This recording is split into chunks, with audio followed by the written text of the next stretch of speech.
அந்த 7 லட்சம் அல்ல 8 லட்சம் ஆனா கூட என்னுடைய சொந்த செலவுல பாப்பாக்கு ஆபரேஷன் பண்ணிருக்கேன்.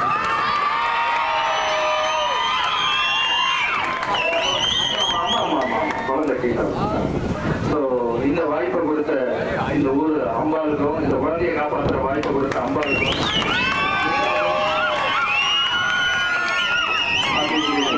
அவங்களுக்கும் என்னுடைய நன்றி தெரிவிச்சுக்கிறேன். பாப்பா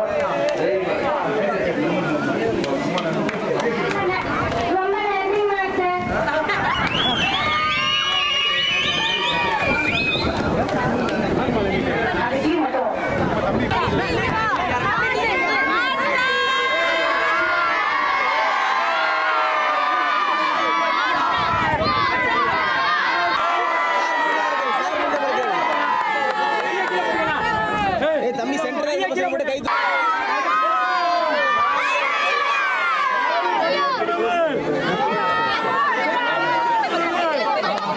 உங்கள் எல்லாருக்கும் தெரியும் ஒவ்வொரு ஊராக போய் டிராக்டர் கொடுத்துட்ருக்கோன்னு.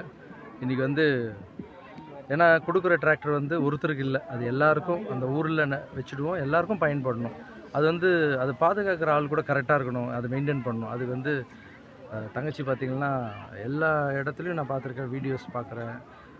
இந்த டிவி சீரியலில் காமெடியாக பண்ணிக்கிட்டு அவங்களால உதவி பண்ண முடியுது. அந்த எண்ணம் இருக்குது. அந்த எண்ணம் இருக்கிறவங்ககிட்ட கொடுத்தா யாருக்கெல்லாம் விவசாயிகளுக்கு தேவைப்படுதோ போய் சேரும்ன்ற நம்பிக்கை இருந்தது. இங்கே வந்து பார்க்கும்போது இவங்க மேலே ஊர் மக்கள் அவ்வளோ அன்பாக இருக்காங்க. பட்ட பெயர்லாம் வச்சு கூப்பிட்றாங்க. ரொம்ப சந்தோஷமாக இருக்குது. இவங்ககிட்ட அந்த டிராக்டர் கொடுத்தது எனக்கு சந்தோஷம். எனக்கு ஒன்றே ஒன்று தான் கேட்பேன், நான் வந்து இது வேறு யாருக்கிட்டையும் பணம் வாங்கிலாம் கொடுக்குறதில்ல, சொந்த உழைப்பில் கஷ்டப்பட்டு எடுத்துகிட்டு வந்து இந்த 10 டிராக்டர் கொடுத்துட்ருக்கோம். ஸோ இதை வந்து எல்லார் மக்களுக்கும் கஷ்டப்படுறவங்களுக்கு ஃப்ரீயாக கொடுங்க. ஏன்னா எத்தனையோ விவசாயிகள் டிராக்டர் வாங்கிட்டு லோன் கட்ட முடியாமல் இறந்து போகிறாங்க. அதால் தான் இதோடைய ஆரம்பமாக இந்த ஊரில் இருக்கிற எல்லாம் பயனடையணும். அதிக பேச விரும்பலை. மாற்றம்ன்றது செயல் தான்.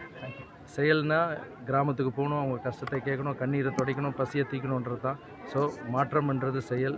மாற்றம் போதுமென்ற எண்ணம், தன்னலமற்ற சேவை, சேவையே கடவுள், வாழ்வோம் வாழ வைப்போம், இதுவே எங்கள் தர்மம். Thank you so much. அரசியல் வரணுமா? ஒரு மாற்றம் அப்படின்ற பேர் இருக்கு. அதனால மாற்றம்னு சொல்றீங்க. ஏற்கனவே ரஜினிகாந்த் விஜய் வந்துட்டாங்க, அதே மாதிரி விசாலும் வந்துட்டாரு. நீங்க எப்போ சார் அந்த மாதிரி ஐடியா எதுவும் இருக்கா? இல்லை சார், நான் என்ன ஒன்று சொல்கிறேன் பாருங்க. இந்த மாற்றம்ன்றது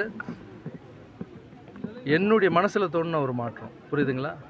என்னுடைய வார்த்தையிலே நீங்கள் பார்ப்பீங்க, மாற்றம் போதுமென்ற எண்ணம், தன்னலமற்ற சேவை. நான் எதுவுமே எதிர்பார்க்காம பண்ணுறது. இது ஏதாவது ஒன்று எதிர்பார்த்தோன்னு வச்சிங்களேன், அது வாழ்க்கையில் நான் பட்ட அனுபவம்.